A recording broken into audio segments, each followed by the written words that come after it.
S, ನಮಸ್ಕಾರ ಸ್ನೇಹಿತರೆ, ತಮ್ಮೆಲ್ಲರೂ ಕೂಡ ಮತ್ತೊಮ್ಮೆ ಕೆಆರ್ ಟೂಲ್ಸ್ಗೆ ಪ್ರೀತಿಯ ಸ್ವಾಗತವನ್ನ ಕೋರ್ತಾ ಟಿ ಪರೀಕ್ಷಾ ತಯಾರಿಗೆ ಸಂಬಂಧಪಟ್ಟಂತೆ ನಾವೆಲ್ಲರೂ ಕೂಡ ಸಿದ್ಧತೆಯನ್ನು ಮಾಡ್ಕೊಳ್ತಾ ಇದ್ದೀವಿ. ಸೊ ಟಿ ಪರೀಕ್ಷೆಯಲ್ಲಿ ಬರುವಂತಹ ಪ್ರಮುಖವಾದಂಥದ್ದು ಕನ್ನಡ ಅಂಡ್ ಇಂಗ್ಲೀಷಲ್ಲಿ ನಮಗೆ ಪ್ಯಾಸೇಜ್, ಗದ್ಯ ಭಾಗ ಮತ್ತು ಪದ್ಯ ಭಾಗ. ಸೊ ಈ ಗದ್ಯ ಭಾಗ ಮತ್ತು ಪದ್ಯ ಭಾಗದಲ್ಲಿ ಅತ್ಯಂತ ಸುಲಭವಾಗಿ ಅಂಕಗಳನ್ನು ಗಳಿಸುವಂತ ಒಂದು ಪ್ರಮುಖವಾದಂಥ ಒಂದು ಭಾಗ ಆಗಿದೆ. ಸೊ ಈ ನಿಟ್ಟಿನಲ್ಲಿ ಈ ಒಂದು ಗದ್ಯ ಭಾಗವನ್ನ ಮತ್ತೆ ಪದ್ಯ ಭಾಗವನ್ನ ಅತ್ಯಂತ ಸರಳವಾಗಿ ವೇಗವಾಗಿ ಓದಿಕೊಂಡು ಉತ್ತರವನ್ನ ಕೊಡೋದು ಹೇಗೆ ಅನ್ನೋದು ನಾವು ತಿಳ್ಕೊಬೇಕಾಗುತ್ತೆ. ಯಾಕೆಂದ್ರೆ ಅನೇಕ ಜನ ಈ ಪ್ಯಾಸೇಜ್ ಅನ್ನ ಅರ್ಥ ಮಾಡ್ಕೊಳ್ಳೋದ್ರಲ್ಲಿ ಫೇಲ್ಯೂರ್ ಆಗ್ತಾ ಹೋಗ್ತೀವಿ, ಅಥವಾ ಗದ್ಯ ಭಾಗವನ್ನ ಅರ್ಥ ಮಾಡ್ಕೊಳ್ಳೋದ್ರಲ್ಲಿ ಫೇಲ್ಯೂರ್ ಆಗ್ತಾ ಹೋಗ್ತೀವಿ, ಅಥವಾ ಅದನ್ನ ನಾವು ಓದೋದಕ್ಕೆ ಟೈಮ್ ಅನ್ನ ವೇಸ್ಟ್ ಮಾಡ್ತಾ ಹೋಗ್ತೀವಿ. ಇವೆಲ್ಲವೂ ಕೂಡ ಆಗೋದ್ರಿಂದ ನಮ್ಗೆ ಏನಾಗುತ್ತೆ, ಮತ್ತಷ್ಟು ಪ್ರಶ್ನೆಗಳಿಗೆ ಅಟೆಂಡ್ ಮಾಡೋದಕ್ಕೆ ನಮಗೆ ಸ್ಟ್ರೆಸ್ ಆಗ್ತಾ ಹೋಗುತ್ತೆ. ಸೊ ಮ್ಯಾಕ್ಸಿಮಮ್ ಟೈಮ್ ಅನ್ನ ನಾವು ಗದ್ಯ ಭಾಗವನ್ನು ಓದಿ ಅರ್ಥ ಮಾಡ್ಕೊಂಡು ಅದು ಬಿಡಿಸೋದಕ್ಕೆ ಟೈಮ್ ವೇಸ್ಟ್ ಅನ್ನ ಮಾಡಿರ್ತೀವಿ. ಸೊ ಹಾಗಾಗಿ ಈ ಒಂದು ಟೈಮ್ ಅನ್ನ ಸೇವ್ ಮಾಡಿಕೊಂಡು ಅತ್ಯಂತ ಶೀಘ್ರವಾಗಿ ಯಾವ ರೀತಿ ಓದ್ಕೊಂಡು ಸೊ ನಾವು ಉತ್ತರವನ್ನ ಸರಳವಾಗಿ ಮತ್ತೆ ಕರೆಕ್ಟ್ ಆಗಿ ಉತ್ತರವನ್ನು ಯಾವ ರೀತಿಯಾಗಿ ಕೊಡ್ಬೋದು ಅನ್ನೋದನ್ನ ಈ ಒಂದು ವಿಡಿಯೋದಲ್ಲಿ ವಿತ್ ಎಕ್ಸ್ಪ್ಲನೇಷನ್ಸ್ ಇರುತ್ತೆ. ಕಂಪ್ಲೀಟ್ಲಿ 15 ಅಂಕಗಳಿಗೆ ಪದ್ಯ ಮತ್ತು ಗದ್ಯದಲ್ಲಿ ಕೇಳುವಂತ 15 ಅಂಕಗಳಿಗೆ 15 ಅಂಕಗಳನ್ನ ತೆಗೆಯುವಂತ ದೃಷ್ಟಿಯಲ್ಲಿ ಯಾವ ರೀತಿಯಾಗಿ ನಾವು ಈ ಒಂದು ಪ್ಯಾಸೇಜ್ ಅನ್ನ ಟ್ಯಾಕಲ್ ಮಾಡಬೇಕು, ಅದಕ್ಕೆ ಸಂಬಂಧಪಟ್ಟಂತ ಕಂಪ್ಲೀಟ್ ಮಾರ್ಗದರ್ಶನವನ್ನ ಈ ಒಂದು ವಿಡಿಯೋದಲ್ಲಿ ಕೊಡ್ತಾ ಹೋಗ್ತೀನಿ. ಜೊತೆಗೆ ಈ ಒಂದು ಪದ್ಯ ಭಾಗವನ್ನ ಮತ್ತೆ ಗದ್ಯ ಭಾಗವನ್ನ ನಿಮ್ಗೆ ಅತ್ಯಂತ ಟಫೆಸ್ಟ್ ಯಾವ ಇದೆ ಅದನ್ನೇ ತಂದಿದ್ದೇನೆ. ಯಾಕೆಂದ್ರೆ ಅದನ್ನ ನಿಮ್ಗೆ ಸರಳವಾಗಿ ಅರ್ಥ ಮಾಡಿಸಿದ್ರೆ ಈಸಿಯಾಗಿರೋದು ಕೂಡ ನಿಮ್ಗೆ ಈಸಿಯಾಗಿ ಅದನ್ನ ಅರ್ಥ ಮಾಡ್ಕೊಂಡ್ಬಿಡ್ತಾರೆ. ಆಗ ಆ ಕಾರಣಕ್ಕೋಸ್ಕರ ತುಂಬಾ ಟಫ್ ಆಗಿರುವಂತ ಪ್ಯಾಸೇಜ್ ಮತ್ತೆ ಗದ್ಯ ಭಾಗ ಮತ್ತೆ ಪದ್ಯ ಭಾಗ ಎರಡನ್ನೂ ಕೂಡ ತಂದಿದ್ದೇನೆ. ಸೊ ಅವುಗಳನ್ನ ಅರ್ಥ ಮಾಡ್ಕೊಂಡು ಯಾವ ರೀತಿಯಾಗಿ ಬಿಡಿಸ್ಬೋದು, ಏನ್ ಮಾಡೋದು, ಪ್ರತಿಯೊಂದು ನಿಮ್ಗೆ ಒನ್ ಬೈ ಒನ್ ಎಕ್ಸ್ಪ್ಲೈನ್ ಮಾಡ್ತಾ ಹೋಗ್ತೀನಿ. ಆ ಕಾರಣಕ್ಕೋಸ್ಕರ ಈ ಒಂದು ವಿಡಿಯೋವನ್ನ ಸ್ಕಿಪ್ ಮಾಡದೆ ಕೊನೆವರೆಗೂ ನೋಡಿ ಅಂತ ಹೇಳ್ತಾ, ಮೊದಲ ಬಾರಿಗೆ ನಮ್ಮ ಚಾನಲ್ ಅನ್ನ ಇವತ್ತೇ ನೋಡ್ತಾ ಇದ್ದೀನಿ ಸರ್ ಅನ್ನೋರು ದಯವಿಟ್ಟು ಈಗಲೇ ಚಾನಲ್ ಅನ್ನು ಸಬ್ಸ್ಕ್ರೈಬ್ ಮಾಡ್ಕೊಳ್ಳಿ. ಟಿಗೆ ಸಂಬಂಧಪಟ್ಟಂತೆ ನಿರಂತರವಾಗಿ ನಿಮಗೆ ಅನೇಕ ರೀತಿಯ ಮಾರ್ಗದರ್ಶನಗಳು ನಮ್ಮ ಯೂಟ್ಯೂಬ್ ಚಾನಲ್ ಇಂದ ಸಿಗ್ತಾ ಹೋಗುತ್ತೆ. ಹಾಗಾಗಿ ಕೂಡಲೇ ಸಬ್ಸ್ಕ್ರೈಬ್ ಮಾಡ್ಕೊಳ್ಳಿ ಅಂತ ಹೇಳ್ತಾ, ಈ ಒಂದು ವಿಡಿಯೋ ಇಷ್ಟ ದಯವಿಟ್ಟು ಲೈಕ್ ಮಾಡಿ, ನಿಮ್ಮ ಸ್ನೇಹಿತರಿಗೆ ಶೇರ್ ಮಾಡಿ ಅಂತ ಹೇಳ್ತಾ, ಹಾಗೆ ಈ ಒಂದು ವಿಡಿಯೋದ ಡಿಸ್ಕ್ರಿಪ್ಷನ್ ಬಾಕ್ಸ್ ಅಲ್ಲಿ ನಮ್ಮ ಟೆಲಿಗ್ರಾಮ್ ಲಿಂಕ್ ಅನ್ನ ಕೊಟ್ಟಿದ್ದೇನೆ. ಸೊ ಆ ಟೆಲಿಗ್ರಾಮ್ ಲಿಂಕ್ಗೆ ಜಾಯಿನ್ ಆಗಿ, ನಿಮಗೆ ಟೆಲಿಗ್ರಾಮ್ ಲಿಂಕ್ಗೆ ಜಾಯಿನ್ ಆಗೋದ್ರಿಂದ HSTR GPSTR TET PST ಗೆ ಸಂಬಂಧಪಟ್ಟಂತ ಓಲ್ಡ್ ಕ್ವಶನ್ ಪರ್ಸ್ ಆಗಿರಲಿ, ನೋಟ್ಸ್ಗಳಾಗಿರಲಿ, ಅನೇಕ ರೀತಿ ಮಾಹಿತಿಗಳಾಗಿರಲಿ, ಎಲ್ಲ ಅಪ್ಡೇಟ್ಸ್ಗಳು ಅಲ್ಲಿ ನಿಮಗೆ ದೊರಕುತ್ತೆ ಅಂತ ಹೇಳ್ತಾ, ಸೊ ಹಾಗೆ ನಮ್ಗೆಲ್ಲ ಗೊತ್ತಿರೋ ಹಾಗೆ ಕೆಆರ್ ಟೂಲ್ಸ್ ಕಡೆಯಿಂದ ಅತ್ಯಂತ ಕಡಿಮೆ ಶುಲ್ಕದಲ್ಲಿ ನಿಮಗೆ ತರಗತಿಗಳನ್ನ ಕೊಡ್ತಾ ಇದೀವಿ. ಗುಣಮಟ್ಟ ತರಗತಿಗಳು ನಿಮಗೋಸ್ಕರ ವೇಟ್ ಮಾಡ್ತಾ ಇದೆ. ಸೊ ಈಗ HSTR GPSTR PST ಗೆ ಸಂಬಂಧಪಟ್ಟಂತೆ ಯಾರಾದ್ರೂ ಕೂಡ ಆಸ್ಪಿರೆಂಟ್ಸ್ ಇದ್ರೆ ಅಂದ್ರೆ ನಿಮಗೆ ಅತ್ಯುತ್ತಮ ಅವಕಾಶ ಸಿಗ್ತಾ ಇದೆ, ಒಳ್ಳೆ ಆಫರ್ ಅನ್ನ ಕೊಡ್ತಾ ಇದೀವಿ. ಏನಂದ್ರೆ, ಸೊ ನವೆಂಬರ್ 13ರಿಂದ 20ರೊಳಗೆ ಯಾರೆಲ್ಲ ಜಾಯಿನ್ ಆಗ್ತೀರಾ ಅವರಿಗೆ 1 ಇಯರ್ ಕೋರ್ಸ್ ವ್ಯಾಲಿಡಿಟಿ ಇರುತ್ತೆ. ಕೇವಲ 1499 ರೂಪಾಯಿ ಇದೆ. ಈಗ ಆಲ್ರೆಡಿ ಪ್ರೆಸೆಂಟ್ ಇರುವಂತ ಪ್ರೈಸ್ 3000 ರೂಪಾಯಿ ಇದೆ. ಆದ್ರೆ ಈ ಒಂದು ಡೇಟ್ ಒಳಗಡೆ ಯಾರೆಲ್ಲ ಜಾಯಿನ್ ಆಗ್ತೀರಾ ಅವ್ರಿಗೆ ನಿಮಗೆ 1 ಇಯರ್ ವ್ಯಾಲಿಡಿಟಿ ಪ್ಲಸ್ ಕೇವಲ 1499 ರೂಪಾಯಿಗೆ ಈ ತರಗತಿಗಳು ಸಿಗ್ತಾ ಇದೆ. 20ನೇ ತಾರೀಕು ಆದ ನಂತರ ನೀವೇನಾದ್ರೂ ಕೂಡ ಬ್ಯಾಚ್ ಜಾಯಿನ್ ಆಗ್ತೀರಾ ಅಂದ್ರೆ ಅದು ಆ ಶುಲ್ಕ 3000 ರೂಪಾಯಿ ಆಗುತ್ತೆ. ಸೊ ಹಾಗಾಗಿ ಯಾರಾದ್ರೂ ಕೂಡ ಆಸ್ಪಿರೆಂಟ್ಸ್ ಇದ್ರೆ ಕೂಡಲೇ ಈ ಒಂದು ಡೇಟ್ಗಳಲ್ಲಿ ನೀವು ಜಾಯಿನ್ ಆಗಿ ಅಂತ ಹೇಳ್ತಾ, ಹಾಗೆ ಏನಾದ್ರೂ ಕೂಡ ಇನ್ನ ಟಿಗೆ ಸಂಬಂಧಪಟ್ಟಂತೆ ಆಸ್ಪಿರೆಂಟ್ಸ್ ಯಾರು ಕೂಡ ಜಾಯಿನ್ ಆಗಿಲ್ಲ, ಶೀಘ್ರವಾಗಿ ಒಂದಿಷ್ಟು ಓದ್ಕೋಬೇಕು, ಕ್ವಿಕ್ ಆಗಿ ಒಂದಿಷ್ಟು ರಿವಿಷನ್ ಮಾಡಬೇಕು ಅನ್ನೋದ್ರೆ ನಿಮ್ಗೆ ಎಲ್ಲ ವಿಡಿಯೋಗಳು ರೆಡಿ ಆಗಿದೆ. ಯಾವ ಟಾಪಿಕ್ ಅರ್ಥ ಆಗಿಲ್ಲ ಆ ಟಾಪಿಕ್ ಅನ್ನ ಕ್ಲಿಕ್ ಮಾಡಿಕೊಂಡು ಅದನ್ನ ಕಂಪ್ಲೀಟ್ಲಿ ಅರ್ಥ ಮಾಡ್ಕೊಂಡು ನಿಮಗೆ ಒಂದು ಟಿಲಿ ಹೆಚ್ಚು ಅಂಕಗಳನ್ನ ಗಳಿಸೋ ದೃಷ್ಟಿಯಲ್ಲಿ ಎಲ್ಲವೂ ಕೂಡ ರೆಡಿ ಆಗಿದೆ. ಸೊ ಆ ನಿಟ್ಟಿನಲ್ಲಿ ಕೇವಲ 499 ರೂಪಾಯಿ ಇದೆ. ಸೊ ಇದಕ್ಕೆ ಸಂಬಂಧಪಟ್ಟಂತೆ ಏನಾದ್ರು ಕೂಡ ಹೆಚ್ಚಿನ ಮಾಹಿತಿ ಬೇಕು ಅಂದ್ರೆ ಕೆಳಭಾಗದಲ್ಲಿ ನಂಬರ್ ಅನ್ನ ಸಂಪರ್ಕವನ್ನ ಮಾಡಬಹುದು, ಅಥವಾ ನೇರವಾಗಿ ನೀವು ಪ್ಲೇ ಸ್ಟೋರ್ ಹೋಗಿ ಕೆಆರ್ ಟ್ಯೂಟೋರಿಯಲ್ ಆಪ್ ನ ಡೌನ್ಲೋಡ್ ಮಾಡಿಕೊಂಡು ಅಲ್ಲೇ ಪೇಮೆಂಟ್ ಮಾಡಿ ಈ ಎಲ್ಲಾ ಕೋರ್ಸ್ಗಳು ಅಲ್ಲಿ ನಿಮ್ಗೆ ಕಾಣ್ತವೆ. ಯಾವ ಕೋರ್ಸ್ ಬೇಕಾ ಕೋರ್ಸ್ ಅನ್ನ ಕ್ಲಿಕ್ ಮಾಡಿಕೊಂಡು ಜಾಯಿನ್ ಆಗಬಹುದು ಅಂತ ಹೇಳ್ತಾ, ಸೊ ನೇರವಾಗಿ ವಿಷಯಕ್ಕೆ ಹೋಗೋಣ. ಈಗ ಪ್ರಮುಖವಾಗಿ ನಮ್ಗೆಲ್ಲ ಗೊತ್ತಿದೆ, ಈಗ ಗದ್ಯ ಭಾಗ ಮತ್ತು ಪದ್ಯ ಭಾಗ ನಿಮ್ಗೆ ಹೇಳಿದಂತೆ ಇಂಪಾರ್ಟೆಂಟ್ ಇದೆರಡು ಕೂಡ. ಸೊ ಗದ್ಯ ಭಾಗದಿಂದ ಪ್ರಮುಖವಾಗಿ ಏನಾಗುತ್ತದೆ, 8 ಪ್ರಶ್ನೆಗಳನ್ನ ಕೇಳ್ತಾರೆ. 8 ಪ್ರಶ್ನೆಗಳಲ್ಲಿ 2 ಪ್ರಶ್ನೆಗಳು ಏನಾಗಿರ್ತದೆ, ಈ ಒಂದು ವ್ಯಾಕರಣಾಂಶಕ್ಕೆ ಸಂಬಂಧಪಟ್ಟಂತೆ. ಓಕೆನಾ, ಗದ್ಯ ಭಾಗದಲ್ಲಿ ಬಂದಿರುವಂತಹ ವ್ಯಾಕರಣಾಂಶಕ್ಕೆ ಸಂಬಂಧಪಟ್ಟಿದೆ. ಸೊ ಅದರಲ್ಲಿ ಉಳಿದಂತೆ 6 ಪ್ರಶ್ನೆಗಳು ಈ ಒಂದು ಪ್ಯೂರ್ಲಿ ಗದ್ಯ ಭಾಗಕ್ಕೆ ಸಂಬಂಧಪಟ್ಟಿರುತ್ತೆ. ಓಕೆನಾ, ಸೊ ಇಲ್ಲಿ ಏನಾಗುತ್ತೆ, ಒಟ್ಟಾರೆಯಾಗಿ 6+2 ಅಂದ್ರೆ 6+2 ಏನಾಗುತ್ತೆ, 8 ಅಂಕಗಳಿಗೆ ಸಂಬಂಧಪಟ್ಟಂತೆ ಗದ್ಯ ಭಾಗ ಇರುತ್ತೆ. ನೆನ್ಪಿಟ್ಕೋಬೇಕು. ಸೊ ಪ್ಯೂರ್ಲಿ ಅಲ್ಲಿ ಕೊಟ್ಟಿರುವಂತಹ ವಾಕ್ಯಗಳಿಗೆ ಉತ್ತರವನ್ನು ಹುಡ್ಕೊಂತ ಸಂಬಂಧಪಟ್ಟಂತದ್ದು 6 ಪ್ರಶ್ನೆಗಳಿರುತ್ತೆ. ಇನ್ನೆರಡು ಪ್ರಶ್ನೆಗಳು ಆ ಗದ್ಯ ಭಾಗದಲ್ಲಿ ಬಂದಿರುವಂತಹ ವ್ಯಾಕರಣಾಂಶಕ್ಕೆ ಸಂಬಂಧಪಟ್ಟಿದೆ. ಕ್ಲಿಯರ್ ಆಯ್ತಾ? ನೆಕ್ಸ್ಟ್ ಅದೇ ರೀತಿಗೆ ಪದ್ಯ ಭಾಗಕ್ಕೆ ಬರೋದಾದ್ರೆ ಇಲ್ಲೂ ಕೂಡ 7ರಿಂದ 8 ಪ್ರಶ್ನೆಗಳನ್ನ ಕೇಳಿರ್ತಾರೆ. ಸೊ ಇಲ್ಲಿ ಪ್ರಮುಖವಾಗಿ 5 ಪ್ರಶ್ನೆಗಳು ಆ ಒಂದು ಪದ್ಯ ಭಾಗದಲ್ಲಿರುವಂತಹ ಲೈನ್ಗಳಿಗೆ ಸಂಬಂಧಪಟ್ಟಂತ ಪ್ರಶ್ನೋತ್ತರಗಳಾಗಿರುತ್ತೆ. ಇನ್ನು ಉಳಿದಂತೆ 2 ಪ್ರಶ್ನೆಗಳು ಏನಾಗಿರುತ್ತೆ ಅಂದ್ರೆ ವ್ಯಾಕರಣಾಂಶಕ್ಕೆ ಸಂಬಂಧಪಟ್ಟಿರುತ್ತೆ. ಆ ಪದ್ಯ ಭಾಗದಲ್ಲಿ ಬಂದಿರುವಂತಹ ವ್ಯಾಕರಣಾಂಶವನ್ನ ಕೇಳ್ತಾರೆ.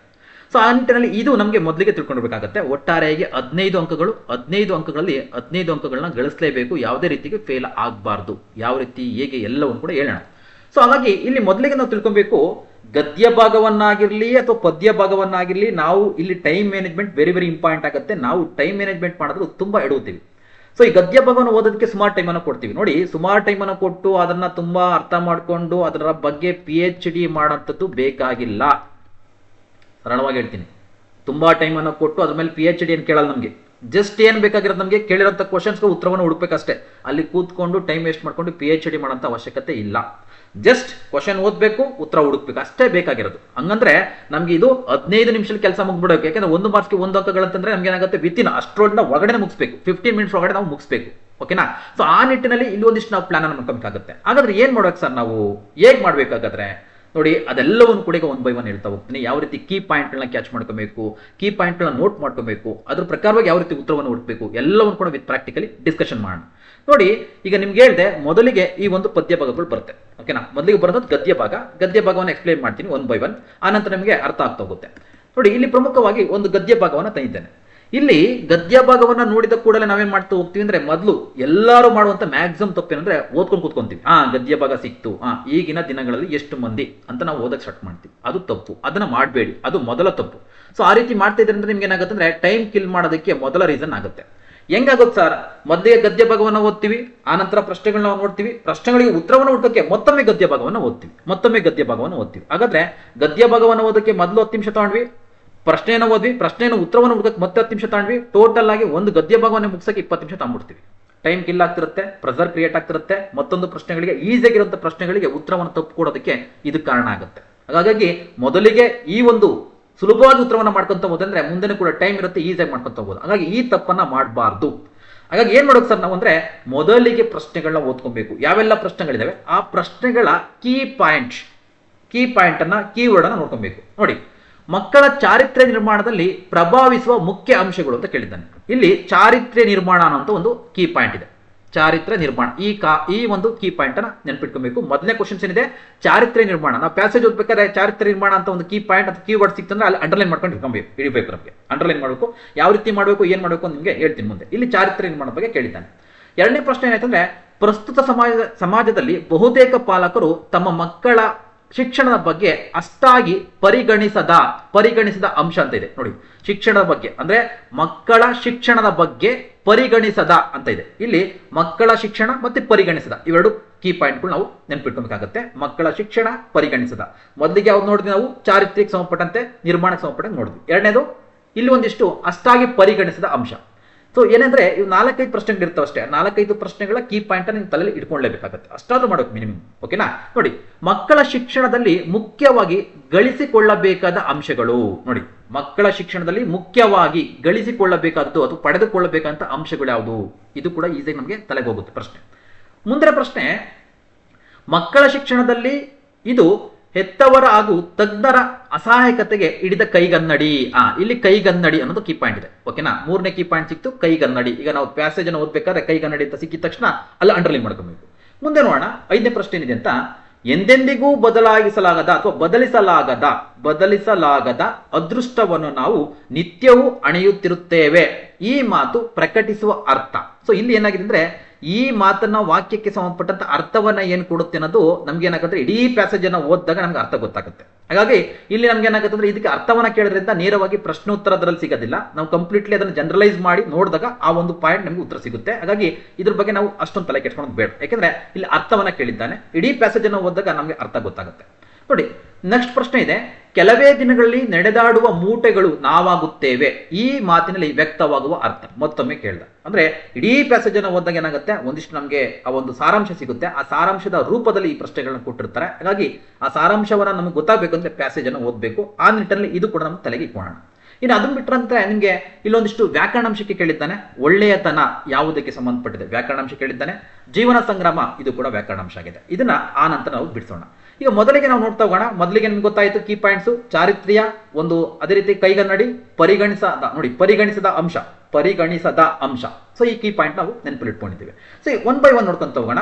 ಈಗ ನಮ್ಗೆ ಪ್ಯಾಸೇಜ್ ಅನ್ನು ಓದೋಣ. ಈಗ ನಮ್ಗೆ ಗೊತ್ತಾಯ್ತು ಪ್ರಶ್ನೆಗಳು ಏನಿದೆ ಅಂತ. ಇದನ್ನ ಕ್ವಿಕ್ ಆಗಿ ಓದ್ಕೊಬೇಕು. ನಿಮ್ಗೆ ಎಕ್ಸ್ಪ್ಲೈನ್ ಮಾಡೋ ಕಾರಣಕ್ಕೋಸ್ಕರ, ಸ್ವಲ್ಪ ಈಸಿಯಾಗಿ ಅರ್ಥ ಆಗಲಿ ಅಂತ ಕಾರಣಕ್ಕೋಸ್ಕರ ಒತ್ತಿ ಹೇಳ್ತಾ ಇದ್ದೀನಿ. ಬಟ್ ನೀವು ಓದ್ಬೇಕಾದ್ರೆ ಈಸಿಯಾಗಿ ಇದನ್ನ ನೀವು ಅದನ್ನ ಜನರಲೈಸ್ ಮಾಡ್ಬೇಕಾಗತ್ತೆ. ಓಕೆನಾ? ಈಗ ನೋಡೋಣ.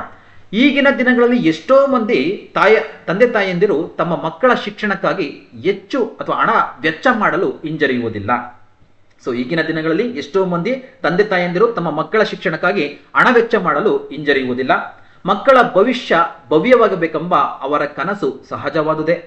ಆದರೆ ತಮ್ಮ ಮಕ್ಕಳು ಕಲಿಕೆಯ ಸಮಯದಲ್ಲಿ ಎಂಥ ಯೋಚನೆ ಭಾವನೆಗಳನ್ನ ಸಂಗ್ರಹಿಸುತ್ತಿದ್ದಾರೆ, ಎಂಥ ಅಭ್ಯಾಸಗಳನ್ನ ರೂಢಿಸಿಕೊಳ್ಳುತ್ತಿದ್ದಾರೆ ಎಂಬುದನ್ನು ಕುರಿತು ಅವರು ಜಾಗರೂಕರಾಗಿದ್ದಾರೆಯೇ ಬಂತು.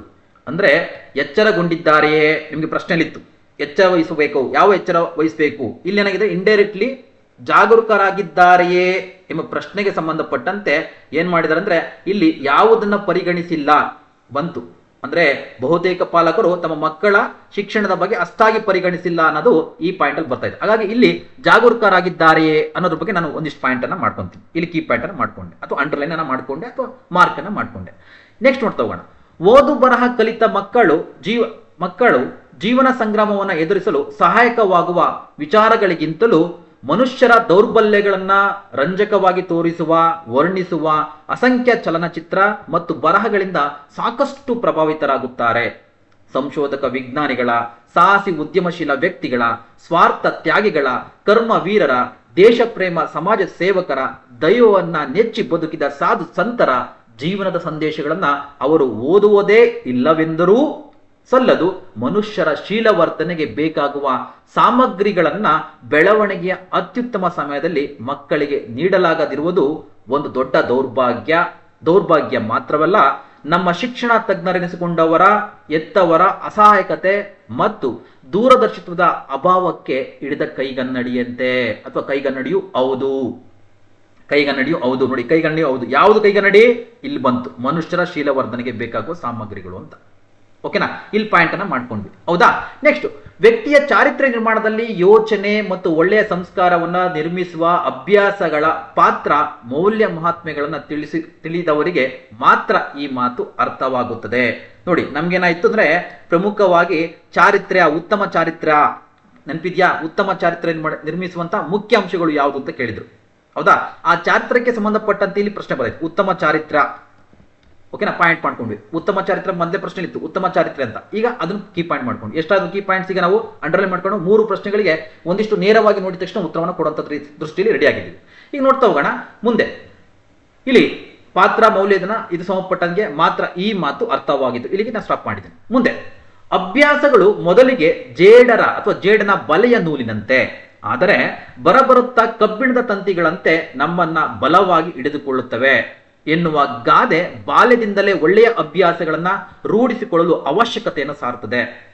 ಎಲ್ಲ ಅಭ್ಯಾಸಗಳಿಗಿಂತಲೂ ಅತ್ಯುತ್ತಮ ಪ್ರಮುಖವಾದ ಅಭ್ಯಾಸ ಯಾವುದು? ಒಂದು ಒಳ್ಳೆಯ ಅಭ್ಯಾಸವನ್ನ ರೂಢಿಸಿಕೊಳ್ಳಲು ನಾವು ಬೆಳೆಸಿಕೊಳ್ಳಬೇಕಾದ ಎಚ್ಚರ ಅಥವಾ ಜಾಗರೂಕತೆಯ ಅಭ್ಯಾಸ.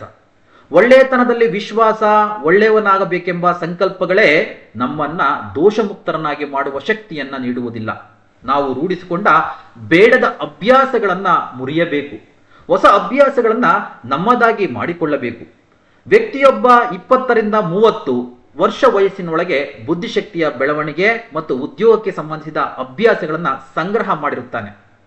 ವೈಯಕ್ತಿಕ ಶುಚಿತ್ವದ ನಿಯಮ, ಮಾತು ಮತ್ತು ಉಚ್ಚಾರಣೆಯ ವಿಧಾನ, ಹಾವಭಾವ, ಅಂಗಚೇಷ್ಟೆ, ನಡೆ ಇವುಗಳನ್ನು 20ರೊಳಗೆ ಕಲಿತು ಬಿಡುತ್ತಾನೆ ಎನ್ನುತ್ತಾರೆ.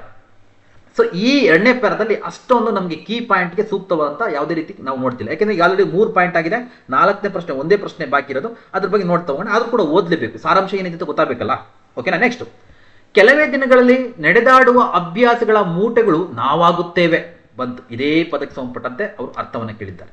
ಎಂಬುದನ್ನು ಬದುಕಿಗೆ ರೂಪ ನೀಡಲು ಸಾಧ್ಯವಾಗುವ ಬಾಲ್ಯಕಾಲದಲ್ಲೇ ಚಿಕ್ಕವರು ತಿಳಿದುಕೊಂಡರೆ ಅವರು ತಮ್ಮ ನಡತೆಯ ಕಡೆಗೆ ಹೆಚ್ಚು ಗಮನವೀಯಬಲ್ಲರು.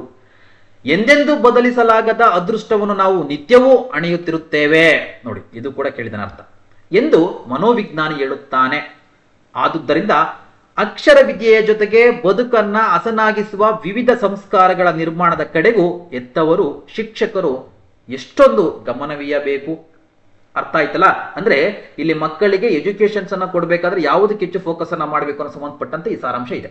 ಅರ್ಥ ಆಯ್ತಲ್ಲ? ಸೊ ನಮ್ಗೆ ಆಲ್ರೆಡಿ 3 ಕೀ ಪಾಯಿಂಟ್ಗೆ 3 ಪ್ರಶ್ನೆಗಳಿಗೆ ಅಂಡರ್ಲೈನ್ ಮಾಡಿದ್ವಿ. ಈಗ 1 by 1 ನೋಡ್ಕೊಂತ ಹೋಗೋಣ. ಈಗ ಆಲ್ರೆಡಿ ಕ್ವಶನ್ಸ್ ಓದಿರೋದ್ರಿಂದ ನಮಗೆ ಈಸಿಯಾಗಿ ಅರ್ಥ ಆಗಿದೆ. ಈಸಿಯಾಗಿ ನಾವು ಒಂದಿಷ್ಟು ಮಾರ್ಕ್ ಅನ್ನ ಮಾಡ್ಕೊಂತ ಹೋಗ್ಬೋದು. ನೋಡಿ, ಚಾರಿತ್ರ್ಯ ನಿರ್ಮಾಣದಲ್ಲಿ ಪ್ರಭಾವಿಸುವ ಅಂಶಗಳು ಯಾವುದು ಅಂತ ಕೇಳಿದ್ದಾನೆ, ಮುಖ್ಯ ಅಂಶಗಳು ಯಾವುದು ಅಂತ ಕೇಳಿದ್ದಾನೆ. ನಾವು ನಿಮ್ಗೆ ಹೇಳ್ದೆ, ಅಲ್ಲಿ ಬಂತು, ಪ್ರಮುಖವಾಗಿ ನಾವು ಅಂಡರ್ಲೈನ್ ಮಾಡಿದ್ವಿ. ನೋಡಿ, ಚಾರಿತ್ರ್ಯಕ್ಕೆ ಸಂಬಂಧಪಟ್ಟಂತೆ ಇಲ್ಲಿದೆ. ಓಕೆನಾ? ಒಳ್ಳೆಯ ಯೋಚನೆ ಮತ್ತು ಸಂಸ್ಕಾರಗಳು ಅಲ್ಲೇ ಈಸಿಯಾಗಿದೆ. ನಾವು ಪಾಯಿಂಟ್ ಔಟ್ ಮಾಡ್ಕೊಂಡಿದ್ವಿ. ಒಳ್ಳೆಯ ಯೋಚನೆ, ಒಳ್ಳೆಯ ಸಂಸ್ಕಾರ. ಮುಗಿತಾ? ಆಯ್ಕೆಯಲ್ಲಿ ಇದೆಯಾ? ಮುಗೀತು. ಆಯ್ಕೆ 4 ಸರಿಯಾಗಿದೆ. ಪಾಯಿಂಟ್ ಔಟ್ ಮಾಡ್ಕೊಂಡಿದ್ವಿ, ನೇರವಾಗಿ ಅಲ್ಲಿ ಹೋಗ್ತಾ ಇದೀವಿ ನಾವೀಗ. ಓಕೆನಾ? ನೋಡಿ, ಪ್ರಸ್ತುತ ಸಮಾಜದಲ್ಲಿ ಬಹುತೇಕ ಪಾಲಕರು ತಮ್ಮ ಮಕ್ಕಳಿಗೆ ಶಿಕ್ಷಣದ ಬಗ್ಗೆ ಅಷ್ಟಾಗಿ ಪರಿಗಣಿಸದ ಅಂಶ ಯಾವುದು ನೋಡಿ? ಜಾಗರೂಕರಾಗಿದ್ದಾರೆಯೇ ಮಾಡಿದ್ವಿ ನಾವು. ಓಕೆನಾ? ಯಾವುದ್ರ ಬಗ್ಗೆ ಜಾಗರೂಕರಾಗಿದ್ದಾರೆಯೇ? ಯೋಚನೆ, ಒಳ್ಳೆ ಯೋಚನೆಗಳ ಬಗ್ಗೆ, ಅಭ್ಯಾಸಗಳ ಬಗ್ಗೆ. ನೋಡಿ ಇಲ್ಲೇನಾಯ್ತು ಹೋಯ್ತು, ಮತ್ತೊಮ್ಮೆ ನೋಡ್ಬೋದು ನಾವಿಲ್ಲಿ ಆಯ್ಕೆಯನ್ನ ನೋಡಿ. ಉತ್ತಮ ಯೋಚನೆ, ಭಾವನೆಗಳನ್ನ ಗಳಿಸಿಕೊಳ್ಳಬೇಕೆಂಬುದು ಅಥವಾ ಕೊಳ್ಳಲೆಂಬುದು. ಓಕೆನಾ? ಮಕ್ಕಳು ಉತ್ತಮ ಯೋಚನೆ ಮತ್ತು ಭಾವನೆಗಳನ್ನ ಗಳಿಸಿಕೊಳ್ಳಲೆಂಬುದು. ಇದ್ರ ಬಗ್ಗೆ ಅವ್ರೇನ್ ಮಾಡ್ತಿದ್ದಾರೆ, ಒಂದಿಷ್ಟು ಫೋಕಸ್ ಅನ್ನ ಮಾಡ್ತಿಲ್ಲ. ಓಕೆನಾ? ಪರಿಗಣಿಸ್ತಿಲ್ಲ, ಇದ್ರ ಬಗ್ಗೆ ಯೋಚನೆ ಮಾಡ್ತಿಲ್ಲ, ಕೇವಲ ವಿದ್ಯಾಭ್ಯಾಸನ ಕೊಡಿಸ್ಬೇಕು ಅಂತ ಇದ್ದಾರೆ. ಸೊ ಆ ನಿಟ್ಟಿನಲ್ಲಿ ಈಸಿಯಾಗಿ ನಾವು ಏನ್ ಮಾಡ್ತೀವಿ, ಇದನ್ನು ಕೂಡ ಐಡೆಂಟಿಫೈ ಮಾಡ್ತೀವಿ. ಓಕೆನಾ? ಮತ್ತೊಂದು ಪ್ರಶ್ನೆ ಇದೆ, ಮಕ್ಕಳ ಶಿಕ್ಷಣದಲ್ಲಿ ಮುಖ್ಯವಾಗಿ ಗಳಿಸಿಕೊಳ್ಳಬೇಕಾದ ಅಂಶಗಳು. ಇದು ಜನರಲ್ ಆಗಿದೆ, ಆ ಪಾಯಿಂಟ್ ಅನ್ನು ನಾವು ಪ್ಯಾರಾವನ್ನು ಓದಿದ್ರಿಂದ ಅರ್ಥ ಆಗಿರುತ್ತೆ. ನೋಡಿ, ಉದ್ಯಮಶೀಲರಾಗಿ ರೂಪುಗೊಳ್ಳುವ ಜ್ಞಾನ ಇಲ್ಲ, ಪರೀಕ್ಷೆಯಲ್ಲಿ ಉನ್ನತ ಜ್ಞಾನ ಗಳಿಸಲು ಅಗತ್ಯ ಸ್ಥಾನ ಗಳಿಸಲು, ಇದ್ರ ಬಗ್ಗೆ ಮಾತಾಡಿಲ್ಲ. ಜೀವನದಲ್ಲಿ ಎದುರಾಗುವ ಸಮಸ್ಯೆ ಸವಾಲುಗಳನ್ನ ಎದುರಿಸುವ ವಿಷಯಗಳು. ಎಕ್ಸಾಕ್ಟ್ಲಿ, ಹೌದಾ? ಇದನ್ನ ಗಳಿಸಿಕೊಳ್ಳಬೇಕೆಂದ ಅಂಶಗಳು ಮುಖ್ಯ ಆಗ್ತಾ ಹೋಗುತ್ತೆ ಶಿಕ್ಷಣದಲ್ಲಿ. ಹಾಗಾಗಿ ಆಯ್ಕೆ ಏನಾಯ್ತು, ಇದು ಈಸಿಯಾಗಿ ಆಯ್ತು, ಇದು 3 ಆಯ್ತು. ಇದನ್ನ ಪಾಯಿಂಟ್ ಔಟ್ ಮಾಡಿರಲಿಲ್ಲ, ಯಾಕೆಂದ್ರೆ ಇದು ಕಂಪ್ಲೀಟ್ಲಿ ಸಾರಾಂಶವನ್ನು ಓದಿದಾಗ ನಮ್ಗೆ ಉತ್ತರ ಸಿಗುತ್ತೆ. ಮತ್ತೊಂದು ಪ್ರಶ್ನೆ ಆಗಿದೆ, ಯಾವುದು ಕೈಗನ್ನಡಿಯಾಗಿದೆ ಅಂತ ಕೇಳಿದ್ದಾರೆ. ಮಕ್ಕಳ ಶಿಕ್ಷಣದಲ್ಲಿ ಇದು ಎತ್ತವರ ಹಾಗೂ ತಜ್ಞರ ಅಸಹಾಯಕತೆಗೆ ಹಿಡಿದ ಕೈಗನ್ನಡಿ. ನೋಡಿ ಇಲ್ಲೇನಿದೆ, ಕೈಗನ್ನಡಿ ಇದೆ. ಎಲ್ಲಿದೆ ಕೈಗನ್ನಡಿ? ಮಾರ್ಕ್ ಮಾಡಿದ್ದೇವೆ ಕೈಗನ್ನಡಿಯನ್ನ. ಎಲ್ಲಿದೆ ಕೈಗನ್ನಡಿ? ಎಸ್, ಸಿಕ್ತು ಕೈಗನ್ನಡಿ. ಯಾವುದು ನೋಡಿ? ಮನುಷ್ಯ ಶೀಲ ಸಂವರ್ಧನೆ. ಶೀಲ ಸಂವರ್ಧನೆ ಅಂದ್ರೇನು? ಅಲ್ಲಿ ಶೀಲ ಸಂವರ್ಧನೆ ಅಂತ ಇಲ್ಲ, ಚಾರಿತ್ರ್ಯ ಅಂತ ಇದೆ. ಓಕೆನಾ? ಸೊ ಇದಕ್ಕೆ ಸಂಬಂಧಪಟ್ಟ ನಾವು ನೋಡ್ತಾ ಹೋಗ್ಬೋದು. ಇಲ್ಲಿ ಪ್ರಮುಖವಾಗಿ ನಾವು ಗಮನಿಸ್ತೀವಿ. ಎಕ್ಸಾಕ್ಟ್ಲಿ ನೋಡಿ, ಮಕ್ಕಳ ಚಾರಿತ್ರ್ಯ ನಿರ್ಮಾಣಕ್ಕೆ ಅಗತ್ಯವಾದ ವಿಷಯಗಳನ್ನ ಒದಗಿಸುತ್ತದೆ. ನೋಡಿ ಇಲ್ಲಿ ಉತ್ತರ ಸಿಕ್ತು. ಅಂದ್ರೆ ಏನ್ ಮಾಡಿದ್ವಿ ನಾವು? ಪ್ರಶ್ನೆಯಲ್ಲಿರುವಂತ ಕೀ ಪಾಯಿಂಟ್ಗಳನ್ನ ಮೊದಲು ನೋಟ್ ಮಾಡ್ಕೊಂಡ್ವಿ, ಮನದಲ್ಲಿ ನಾವು ಇಟ್ಕೊಂಡ್ವಿ. ಅದು ಇಟ್ಕೊಂಡು ಏನ್ ಮಾಡ್ತಾ ಹೋದ್ವಿ, ನಾವು ಪ್ಯಾರಾವನ್ನು ಓದ್ಕೊಂಡ್ವಿ, ಅಲ್ಲಿ ಕೀ ಪಾಯಿಂಟ್ ಸಂಬಂಧಪಟ್ಟಂಗೆ ಒಂದಿಷ್ಟು ಮಾರ್ಕ್ ಅನ್ನ ಮಾಡ್ಕೊಂಡ್ವಿ, ಅದ್ರ ಬಗ್ಗೆ ಒಂದಿಷ್ಟು ಅಲ್ಲಿ ಗುರುತಿಸ್ಕೊಂಡ್ವಿ ಎಲ್ಲೆಲ್ಲಿ ಬರ್ತಾ ಇದೆ ಅಂತ. ಆ ನಂತರ ಈಸಿಯಾಗಿ ನಮ್ಗೆ ಏನಾಗ್ತಾ ಹೋಗುತ್ತೆ, ಉತ್ತರವನ್ನು ಸಿಗ್ತಾ ಇದೆ. ನಮಗೆ ಉತ್ತರ ಸಿಗ್ತಾ ಇದೆ, ಈಸಿಯಾಗಿ ನಾವು ಟಿಕ್ ಮಾಡ್ಕೊಂತ ಹೋಗ್ಬೋದು. ಓಕೆನಾ? ಈಗೇನಾಯ್ತು, ನಮಗೆ ಈಸಿಯಾಗಿ ಆಗ್ತಿದೆ. ನಮ್ಗೆ ಇಲ್ಲಾಂದ್ರೆ ಏನ್ ಮಾಡ್ಬೇಕಂದ್ರೆ ಮತ್ತೆ ನಾವು ಕೀ ಪಾಯಿಂಟ್ ಅನ್ನ, ಪ್ರಶ್ನೆಗಳಿಗೆ ಸಂಬಂಧಪಟ್ಟಂತ ಆ ಕೀವರ್ಡ್ ಅನ್ನ ಹುಡಿಕೊಂಡಿಲ್ಲ ಮೊದ್ಲೇ ಅಂತಂದ್ರೆ ಮತ್ತೊಮ್ಮೆ ಎಲ್ಲ ಓದ್ಬೇಕಾಗಿತ್ತು. ಎಲ್ಲಿದೆಯಾ ಲೈನು, ಎಲ್ಲಿದೆ, ಎಲ್ಲಿ ಹುಡುಕ್ಬೇಕಾಗಿತ್ತು. ಈಗೇನ್ ಮಾಡಿದ್ವಿ, ಕೀ ಪಾಯಿಂಟ್ ಅನ್ನ ಮೊದಲೇ ಹುಡುಕೊಂಡ್ವಿ. ಆ ಕೀ ಪಾಯಿಂಟ್ ಬಂದ ತಕ್ಷಣ, ಕೀವರ್ಡ್ ಬಂದ ತಕ್ಷಣ ಅಂಡರ್ಲೈನ್ ಮಾಡ್ಕೊಂಡು ಅಥವಾ ಅದ್ರ ಬಗ್ಗೆ ನಾವು ನೋಟನ್ನ ಮಾಡ್ಕೊಂಡಿದ್ವಿ. ಈಗ ಈಸಿಯಾಗಿ ಆ ಲೈನ್ಗೆ ಹೋಗ್ತೀವಿ, ಉತ್ತರವನ್ನ ಹುಡುಕ್ತಿವಿ. ಈಸಿ ಆಯ್ತಾ? ಈ ತರ ನಾವು ಮಾಡಲಿಲ್ಲ, ಕೀವರ್ಡ್ ಅನ್ನ ನಾವು ಅಂಡರ್ಲೈನ್ ಮಾಡ್ಕೊಂಡಿಲ್ಲ ಅಥವಾ ಐಡೆಂಟಿಫೈ ಮಾಡಿರಲಿಲ್ಲ ಅಂತಂದ್ರೆ ಮತ್ತೊಮ್ಮೆ ಲೈನ್ ಟು ಲೈನ್ ಓದ್ತಿದ್ವಿ, ಎಲ್ಲಿದೆಯೋ ಲೈನು ಅಂತ. ಮತ್ತೊಂದು ನೆನ್ಪಿಟ್ಕೊಳ್ಳಿ, ಈ ಕ್ವಶನ್ಸ್ಗಳನ್ನ ನಮಗೆ ಅಕಾರ್ಡಿಂಗ್ ಟು ಪ್ಯಾರಾವೈಸ್ ಮೊದಲನೇ ಪ್ರಶ್ನೆ ಮೊದಲೇ ಪ್ಯಾರದಲ್ಲಿ ಇರುತ್ತೆ, ಎರಡನೇ ಪ್ರಶ್ನೆ ಎರಡನೇ ಪ್ಯಾರದಲ್ಲಿ ಇದೆ ಅಂತಲ್ಲ. ಅವ್ನು ಎಲ್ಲಿ ಬೇಕಾದ್ರೂ ಅವ್ನು ಮರ್ಜ್ ಮಾಡ್ಬೋದು. ಯಾಕೆಂದ್ರೆ ಹುಡುಕ್ಲಿನ ಕಾರಣಕ್ಕೋಸ್ಕರ ಟೈಮ್ ಕಿಲ್ ಆಗ್ತಾ ಹೋಗುತ್ತೆ. ಆ ಕಾರಣಕ್ಕೋಸ್ಕರ ಈ ಒಂದು ನಾವು ಟ್ರಿಕ್ಸ್ ಅನ್ನ ಬಳಸಿದ್ವಿ ಅಂದ್ರೆ, ಕೀವರ್ಡ್ ಅನ್ನ, ಕೀ ಪದಗಳನ್ನ ನಾವು ಹುಡಿಕೊಂಡು ಮಾರ್ಕ್ ಮಾಡಿಕೊಂಡು ನಾವು ಏನಾದ್ರೂ ಕೂಡ ಈ ತರ ಈಸಿಯಾಗಿ ಹುಡುಕ್ವಿ ಅಂದ್ರೆ ಟೈಮು ಸೇವ್ ಆಗುತ್ತೆ, ನಿಮ್ಗೆ ಈಸಿಯಾಗಿ ಉತ್ತರಗಳನ್ನ ಹುಡುಕ್ತಾ ಹೋಗ್ಬೋದು. ಹೌದಾ? ಈಸಿ ಆಗ್ತಿದ್ಯಾ? ಇದನ್ನೇ ನೀವೇನ್ ಮಾಡ್ತಾ ಹೋಗಿ 2-3 ಪ್ಯಾರಾವನ್ನ ಅಥವಾ 2-3 ಗದ್ಯ ಭಾಗವನ್ನ ನೀವು ಪ್ರಾಕ್ಟೀಸ್ ಮಾಡಿ 100% ಇದು ವರ್ಕ್ ಆಗುತ್ತೆ. ಕೀ ಪದಗಳನ್ನ ಹುಡುಕ್ಬೇಕು, ಕೀವರ್ಡ್ಗಳನ್ನ ಹುಡುಕ್ಬೇಕು, ಆನ್ಸರ್ ನೀವು ಸರ್ಚ್ ಮಾಡ್ತಾ ಹೋಗ್ಬೇಕು. ಮೊದಲಿಗೆ ಕ್ವಶನ್ಸ್ ಅನ್ನ ಓದ್ತೀರಾ, ಅದ್ರಲ್ಲಿ ಕೀವರ್ಡ್ಗಳನ್ನ ನೀವು ಐಡೆಂಟಿಫೈ ಮಾಡ್ಕೊಂತೀರಾ, ಪ್ಯಾರಾಗ್ರಾಫ್ ಓದ್ಬೇಕಾದ್ರೆ ಕೀವರ್ಡ್ಗಳನ್ನ ಮಾರ್ಕ್ ಮಾಡ್ಕೊಂತೀರಾ, ನೆಕ್ಸ್ಟ್ ಬರ್ತೀರಾ, ಕ್ವಶನ್ ಓದ್ತೀರಾ, ಉತ್ತರವನ್ನು ಐಡೆಂಟಿಫೈ ಮಾಡ್ತೀರಾ. ಸುಲಭವಾಗಿದೆ ದಾರಿ. ಇದನ್ನ ಎಕ್ಸ್ಪ್ಲೈನ್ ಮಾಡಕ್ಕೆ ಟೈಮ್ ಹಿಡಿತಾ ಇದೆ ಅಷ್ಟೇ, ಇವೆಲ್ಲವೂ ಕೂಡ ವಿತಿನ್ ಸೆಕೆಂಡ್ ಅಲ್ಲಿ ಆಗ್ತಾ ಹೋಗುತ್ತೆ. ಓಕೆನಾ? ಮುಂದೆ ನೋಡೋಣ. ಇಲ್ಲಿ ನೋಡಿ, 5ನೇ ಪ್ರಶ್ನೆ ಬಂತು. ಎಂದೆಂದಿಗೂ ಬದಲಿಸಲಾಗದ ಅದೃಷ್ಟವನ್ನು ನಾವು ನಿತ್ಯವೂ ಅಣಿಯುತ್ತಿರುತ್ತೇವೆ. ಈ ಮಾತು ಪ್ರಕಟಿಸುವ ಅರ್ಥ. ನೋಡಿ ಇಲ್ಲೇನಾಗಿದೆ ಅಂದ್ರೆ, ಪ್ರಮುಖವಾಗಿ ನಮ್ಗೆ ಗೊತ್ತಾಯ್ತು, ಒಂದು ಪ್ಯಾರಾವನ್ನ ನಾವು ಓದಿದ್ದೇವೆ. ಸೊ ಎಂದೆಂದು ಬದಲಿಸಲಾಗದ ಅದೃಷ್ಟವನ್ನು ನಾವು ನಿತ್ಯವೂ ಅಣಿಯುತ್ತಿರುತ್ತೇವೆ ಅಂದ್ರೆ ನೋಡಿ, ಅಭ್ಯಾಸವನ್ನ ನಿರಂತರ ಬದಲಾಯಿಸಿ ಹೊಸದಾಗಿ ಕಲಿಯುವುದು, ಅಭ್ಯಾಸಗಳನ್ನ ಜೇಡರ ಬಲೆ ರೀತಿ ನಿತ್ಯ ನೂತನವಾಗಿ ಕಾಯ್ದುಕೊಳ್ಳುವುದು, ನಿರಂತರ ಅಭ್ಯಾಸ ಮತ್ತು ಅನ್ವಯದಿಂದ ನಮ್ಮ ಅಭ್ಯಾಸವನ್ನ ತಿದ್ದಿಕೊಳ್ಳುವುದು, ಬದುಕನ್ನ ಹಸನಾಗಿಸುವ ಅಭ್ಯಾಸಗಳನ್ನ ನೋಡಿ ಎಳವೆಯಿಂದಲೇ, ಅಲ್ಲಿ ಬಂದಿತ್ತು ಎಳವೆಯಿಂದಲೇ, ಚಿಕ್ಕ ವಯಸ್ಸಿನಿಂದಲೇ ಅದನ್ನು ಕಳ್ಸ್ಕೊಬೇಕು ನಾವು ಅಂತ. ಹೌದಾ? ಹಸುಳನಾಗಿ ಅಥವಾ ಹಸನಾಗಿರುವಂತ ಬದುಕಿನಲ್ಲಿ ಚಿಕ್ಕ ವಯಸ್ಸಿನಲ್ಲಿ ನಾವು ಅದ್ರ ಬಗ್ಗೆ ಮಾಹಿತಿಯನ್ನು ಪಡ್ಕೊಬೇಕು ಅನ್ನೋದ್ ಬಗ್ಗೆ ಮಾಹಿತಿ ಇತ್ತು ಅಲ್ವಾ? ಹಾಗಾಗಿ ಆಯ್ಕೆ 4 ಸರಿಯಾಗಿದೆ. ಹೌದಾ? ಸೊ ನಾವೇನ್ ಮಾಡಬೇಕು, ಎಂದೆಂದಿಗೂ ಬಾಲ್ಯ ಕಾಲದಲ್ಲಿ ರೂಢಿಸ್ಕೊಳ್ಬೇಕು ಅಂತ ಇತ್ತು ಅಲ್ವಾ? ಹಾಗಾಗಿ ಎಳವೆಯಿಂದಲೇ ಅನ್ನೋದು ನಮ್ಗೆ ಗೊತ್ತಾಗುತ್ತೆ. ಇಲ್ಲೂ ಕೂಡ ಮಾರ್ಕ್ ಆಯ್ತು. 4ನೇದು ಕ್ಲಿಯರ್ ಆಯ್ತಾ? ನೋಡಿ, ಕೆಲವೇ ದಿನಗಳಲ್ಲಿ ನಡೆದಾಡುವ ಮೂಟೆಗಳು ನಾವಾಗುತ್ತೇವೆ. ಈ ಮಾತಿನ ವ್ಯಕ್ತವಾಗುವ ಅರ್ಥ ಏನ ಅರ್ಥ ಆಗುತ್ತೆ? ಹಲವು ಅಭ್ಯಾಸಗಳು ನಿರಂತರವಾಗಿ ಸಂಗ್ರಹಿಸುವುದು, ಚಿಕ್ಕಂದಿನದಲ್ಲೇ ಉತ್ತಮ ಅಭ್ಯಾಸಗಳನ್ನು ನಿರಂತರವಾಗಿ ಪಾಲಿಸಿದರೆ ಅವು ಗಟ್ಟಿಯಾಗುತ್ತವೆ. ಮುಗೀತು. ಹೌದಾ? ಇದು ಕೂಡ ಅಷ್ಟೇ ಅಲ್ವಾ? ಚಿಕ್ಕಂದಿನದಲ್ಲೇ ಹಸನಾಗ್ಬೇಕಾಗಂದ್ರೆ ಬದುಕು ನಾವೇನ್ ಮಾಡಬೇಕು, ಒಂದಿಷ್ಟು ಉತ್ತಮ ಅಭ್ಯಾಸಗಳನ್ನ ನಾವು ಗಳಿಸಬೇಕಾಗುತ್ತೆ. ಹೌದಾ? ಇಲ್ಲೂ ಕೂಡ ನಮ್ಗೆ ಈಸಿಯಾಗಿ ಐಡೆಂಟಿಫೈ ಆಯ್ತು. ಪ್ಯಾರಾಗ್ರಾಫ್ ಅನ್ನ ಓದ್ರಿಂದ ಇದು ಈಸಿ ಆಯ್ತು. ನೆಕ್ಸ್ಟ್ ಮುಂದೆ ಬಂದಂತೆ ನಮ್ಗೆ ಏನಾಗುತ್ತೆ, ಇಲ್ಲಿ ಪ್ರಮುಖವಾಗಿ ಗ್ರಾಮರ್ ಬೇಸ್ಡ್. ನೋಡಿ, ಇಷ್ಟು ನಿಮ್ಗೆ ಪ್ಯಾರಾವನ್ನ ಓದಿ ಯಾವ ರೀತಿ ಮಾಡ್ಬೇಕು ಅಂದ್ರೆ ಮತ್ತೊಮ್ಮೆ ಎಕ್ಸ್ಪ್ಲೈನ್ ಮಾಡೋದು ಬೇಕಾಗಿಲ್ಲ. ನಿಮ್ಗೆ ಈಸಿಯಾಗಿ ಹೇಳ್ದೆ, ಕ್ವಶನ್ಸ್ ಅನ್ನ ನೋಡಿದ್ರೆ ಫಸ್ಟ್ ಕೀ ಪಾಯಿಂಟ್ ಅನ್ನ ರೆಡಿ ಮಾಡ್ಕೊಂಡ್ರಿ, ಆ ಓದ್ಬೇಕಾದ್ರೆ ಕೀ ಪಾಯಿಂಟ್ ಸಂಬಂಧಪಟ್ಟ ಐಡೆಂಟಿಫೈ ಮಾಡ್ಕೊಂಡ್ರಿ, ಪ್ರಶ್ನೆ ಓದ್ರಿ, ಉತ್ತರವನ್ನ ಕೊಟ್ರಿ, ಸುಲಭ ಆಯ್ತು. ಇದಂತೂ ಈಸಿ ಆಗಿಬಿಡುತ್ತೆ. ಒಳ್ಳೆಯತನ ಅಂತ ಯಾವುದೊಂದು ಪ್ಯಾರಾಗ್ರಾಫ್ ಅಲ್ಲಿ ಬಂದಿದೆ. ಆ ಒಳ್ಳೆಯತನ ಸಂಬಂಧಪಟ್ಟ ತಮಗೆಲ್ಲ ಗೊತ್ತಿದೆ. ತನ ನಿಮ್ಗೆಲ್ಲ ಹೇಳಿದ್ದೀನಿ, ಯಾವುದು ಈಕೆ ತನುಪಮ. ನಮ್ಗೆ ಗ್ರಾಮರ್ ಅನ್ನ ಬಿಡಿಸ್ಬೇಕಾದ್ರೆ ಈಕೆ ತನುಪಮ ಮಾತಾಡಿದಿನ, ಈಕೆ ತನುಪಮ ಇದ್ರ ಬಗ್ಗೆ ಸುಮಾರು ಟೈಮ್ ನಾನು ಎಕ್ಸ್ಪ್ಲೈನ್ ಮಾಡಿದ್ದೇನೆ ಪೇಡ್ ಕ್ಲಾಸ್ ಅಲ್ಲೂ ಕೂಡ, ಮತ್ತೆ ನಮ್ಮ ಒಂದು MCQ ಅನಾಲಿಸಿಸ್ ಅಲ್ಲಿ. ತನ ಅನ್ನೋದಿಲ್ಲಿ ಬಂತು, ಇಲ್ಲಿ ಬಂತು ತನ, ಈಕೆ ತನ. ಓಕೆನಾ, ಯಾವ್ದಕ್ ಬರುತ್ತೆ ಈಕೆ ತನುಪಮ ಅನ್ನೋದು? ಯಾವ್ದಕ್ ಬರುತ್ತೆ? ಪ್ರಮುಖವಾಗಿ ನಿಮ್ಗೆ ಹೇಳಿದ್ದೆ ತದ್ದಿತಾಂತ ಭಾವನಾಮ. ತದ್ದಿತಾಂತ ಭಾವನಾಮದ ಶಾರ್ಟ್ಕಟ್ ಏನು? ಈಕೆ ತನುಪಮ. ಆ ಪದಗಳಲ್ಲಿ ತನ ಬರ್ಲಿ ಅಲ್ವಾ, ತನುಪಮ ನೋಡಿ ಇಲ್ಲಿ ಬಂತನ. ಓಕೆನಾ, ನೋಡಿ ಇದು ಪಮ ಇದೆ, ಆಕೆ ಈಕೆ ತನುಪಮ ಕರೆಕ್ಟಾಗಿ ಬರ್ಕೊಳ್ಳಿ, ಈಕೆ ತನುಪಮ. ಸೊ ಇದು ಯಾವ್ದಕ್ ಬರ್ತಂದ್ರೆ ಶಾರ್ಟ್ಕಟ್ಟು ತದ್ದಿತಾಂತ ಭಾವನಾಮಕ್ಕೆ ಶಾರ್ಟ್ಕಟ್ಟು. ಸೊ ಆ ಪದದಲ್ಲಿ ಇಕೆ ಅಂತ ಇತ್ತು, ಅಥವಾ ತನ ನೋಡಿ ತನ ಅಂತ ಇದೆ, ಅಥವಾ ಹೂಯಿಂದ ಎಂಡಾಗಿತ್ತು, ಹೂಯಿಂದ ಎಂಡಾಗಿತ್ತು. ಓಕೆನಾ, ಅಥವಾ ಒಂದಿಷ್ಟು ಏನಾದ್ರು ಕೂಡ ಪಾಯಿಂದ ಎಂಡಾಗಿತ್ತು, ಅಥವಾ ನಾಯಿಂದ ಎಂಡಾಗಿತ್ತು ಅಂದ್ರೆ ಅವೆಲ್ಲ ಏನಾಗಿತ್ತು ಅಂದ್ರೆ ಈ ಒಂದು ತದ್ದಿತಾಂತ ಭಾವನಾಮಕ್ಕೆ ಉದಾಹರಣೆ ಆಗುತ್ತೆ. ಓಕೆನಾ, ಈಕೆ ತನುಪಮ ಶಾರ್ಟ್ ಫಾರ್ಮ್. ಇದ್ರ ಬಗ್ಗೆ ಇಂಡೆಪ್ತ್ ಆಗಿ ಎಕ್ಸ್ಪ್ಲೇನ್ ಮಾಡಿದ್ದೀನಿ, ಮತ್ತೊಮ್ಮೆ ಎಕ್ಸ್ಪ್ಲೇನ್ ಮಾಡೋದು ಬೇಡ. ಸೊ ತದ್ದಿತಾಂತ ಭಾವನಾಮ ಸುಲಭವಾಗಿದೆ. ಓಕೆನಾ, ಜೀವನ ಸಂಗ್ರಾಮ ಇದನ್ನು ಕೂಡ ಅನೇಕ ಬಾರಿ ಹೇಳಿದ್ದೇನೆ.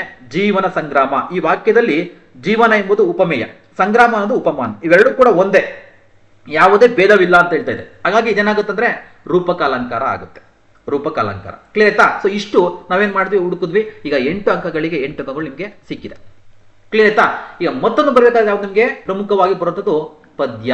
ಪದ್ಯಕ್ಕೆ ಹೋಗೋಣ ನೋಡಿ. ಪದ್ಯದಲ್ಲೂ ಕೂಡ ಅಷ್ಟೇ ಸುಮಾರು ರೀತಿಯಾಗಿ ನಾವು ಪದ್ಯಗಳನ್ನ ನೋಡ್ತಾ ಹೋಗ್ತೀವಿ. ಒಂದಿಷ್ಟು ನಿಮ್ಗೆ ಟಫೆಸ್ಟ್ ಅಂದ್ರೆ ತುಂಬಾ ಕಷ್ಟ ಆಗಿರುವಂತ ಪದ್ಯವನ್ನ ತೆಗೆದುಕೊಂಡಿದ್ದೇನೆ. ಈಗ ನಾವೇನ್ ಮಾಡ್ಬೇಕೀಗ, ಮೊದಲಿಗೆ ಕ್ವಶನ್ಸ್ ಅನ್ನ ನೋಡ್ಕೊಬೇಕು. ಓಕೆನಾ, ಇಲ್ಲಿ ನೋಡೋಣ. ಪದ್ಯದಲ್ಲಿ ಬಂದಿರುವ ನೋಡಿ, ಮೂಲೋಕದೊಡೆಯ, ಇಲ್ಲೇನಾಯ್ತು ಕೀ ಪಾಯಿಂಟ್ ಸಿಕ್ತು. ಮೂಲೋಕದೊಡೆಯ, ಮೂಲೋಕದೊಡೆಯ ಒಂದು ಪಾಯಿಂಟ್ ಯಾರು ಅಂತ ಕೇಳಿದ್ದಾರೆ ನೋಡಿ. ನೆಕ್ಸ್ಟ್ ಎರಡನೇದು ಕೀ ಪಾಯಿಂಟ್, ಉಂಗುರದ ಮಾಣಿಕ್ಯ ಕಿರಣ ಮೂಡಿ ಇಲ್ಲಿಗೆ ಮುಳುಗಿತ್ತು ನೋಡಿ. ಉಂಗುರದ ಮಾಣಿಕ್ಯ ಕಿರಣ ಎರಡನೇದು, ಮೂಲೋಕದೊಡೆಯ ಉಂಗುರದ ಮಾಣಿಕ್ಯ ಕಿರಣ. ನೆಕ್ಸ್ಟ್ ಕೌಸಲ್ಯ ಬಿಸಿಯುಸಿರು ಜಾರಿ ಎಲ್ಲಿ ಬೀತು, ಬಿಸಿಯುಸಿರು ಕೀ ಪಾಯಿಂಟ್. ನೆಕ್ಸ್ಟ್ ಅಗ್ನಿಕುಂಡದಲ್ಲಿ ನೆರೆಮಿಂದು, ಓಕೆ ನೆರೆಮಿಂದು ಬಂದವಳು ಇವಳು. ಓಕೆನಾ, ಅಗ್ನಿಕುಂಡದಲ್ಲಿ ನೆರೆಮಿಂದು ಬಂದವಳು ಇವಳು ಯಾರು ಅಂತ ಕೇಳಿದ್ದಾರೆ. ಇದು ಕೂಡ ಅಗ್ನಿಕುಂಡದಲ್ಲಿ ಅನ್ನೋ ಕೀ ಪಾಯಿಂಟ್. ನೆಕ್ಸ್ಟ್ ಕೌಸಲ್ಯಯು ಶ್ರೀರಾಮಚಂದ್ರ ಮತ್ತು ಸೀತೆಗೆ ಈಗೆಂದು ಅರಸಿದಳು, ಯಾವ ರೀತಿಯಾಗಿ ಅರಸಿದ್ಲು, ಈ ಕೀ ಪಾಯಿಂಟ್ ನೋಡ್ಕೊಂಡ್ವಿ. ಮತ್ತೆ ನೋಡೋಣ ಮುಂದಕ್ಕೆ. ಇಲ್ಲಿ ಲವಕುಶ ಅನ್ನೋದು ಒಂದಿಷ್ಟು ಏನು ವ್ಯಾಕರಣಾಂಶಕ್ಕೆ ಸಂಬಂಧಪಟ್ಟಂಗೆ ಕೇಳಿದ್ದಾರೆ. ನಗು ನಗುತ್ತಾ ಇದು ಕೂಡ ವ್ಯಾಕರಣಾಂಶಕ್ಕೆ ಸಂಬಂಧಪಟ್ಟಂಗೆ ಕೇಳಿದ್ದಾರೆ. ಇಷ್ಟು 15 ಪ್ರಶ್ನೆಗಳು ಕೂಡ ಇರುತ್ತೆ. ಈಗ ನೋಡ್ಕೊಂತ ಹೋಗೋಣ ಒನ್ ಬೈ ಒನ್. ಈಗ ನಾವು ಒಂದಿಷ್ಟು ಪೊಯಮನ್ನ ಅಥವಾ ಗದ್ಯವನ್ನ ಓದೋಣ ನೋಡಿ. ಇಲ್ಲಿ ಪ್ರಮುಖವಾಗಿ ನಾವು ಗಮನಿಸುವಂಥದ್ದು, ಪದ್ಯವನ್ನು ಓದಬೇಕಾದ್ರೆ ನಮ್ಗೆ ಆಲ್ರೆಡಿ ಕೀ ಪಾಯಿಂಟ್ ಅನ್ನು ಮಾಡ್ಕೊಂಡಿದ್ದೇವೆ, ನಮಗೆ ಅದು ತಲೆಯಲ್ಲಿ ಇರಬೇಕು. ಸೊ ಇಲ್ಲಿ ಪ್ರಮುಖವಾಗಿ ನೋಡೋಣ. ರಾವಣನ ಕೊಂದು ಸೀತೆಯ ತಂದು ನಗು ನಗುತ್ತಾ ತಾಯಿಗೆರಗಿದ ರಾಮಚಂದ್ರ, ಕೋದಂಡದಂತೆ ಬಾಗಿದನು ಕೈ ಮುಗಿದಾಗ ಉಂಗುರದ ಮಾಣಿಕ್ಯ ಕಿರಣ ಬಂತು. ಉಂಗುರದ ಮಾಣಿಕ್ಯ ಕಿರಣ ಮೂಡಿ ಮುಳುಗಿತು ಲೋಕಮಾತೆಯ ಸೀತಾಮಣಿಯ ಮಾಂಗಲ್ಯ ಮಾಲೆಯೊಳಗೆ. ಕೀ ಪಾಯಿಂಟ್ ಒಂದು ಸಿಕ್ತು, ಮಾಂಗಲ್ಯ ಮಾಲೆಯೊಳಗೆ. ಹೌದಾ? ನೆಕ್ಸ್ಟ್ ಕೌಸಲ್ಯ ಹರಸಿದಳು ತನ್ನ ಕರುಳಿನ ಮುಗುಳ ನೀರಿನೊಳೆ. ನೋಡಿ, ನೀರಿನೊಳೆಯ ಕಣ್ಣಿನೊಳಗೆ, ಮುಗುಳ ನೀರಿನೊಳೆಯ ಕಣ್ಣಿನೊಳಗೆ ಕಾಡಮರೆಯಿರಿ ಇನ್ನು ರಾಜ್ಯವಾಳಿರಿ ನನ್ನ ಮುದಿಗಣ್ಣ ತುಂಬಿ.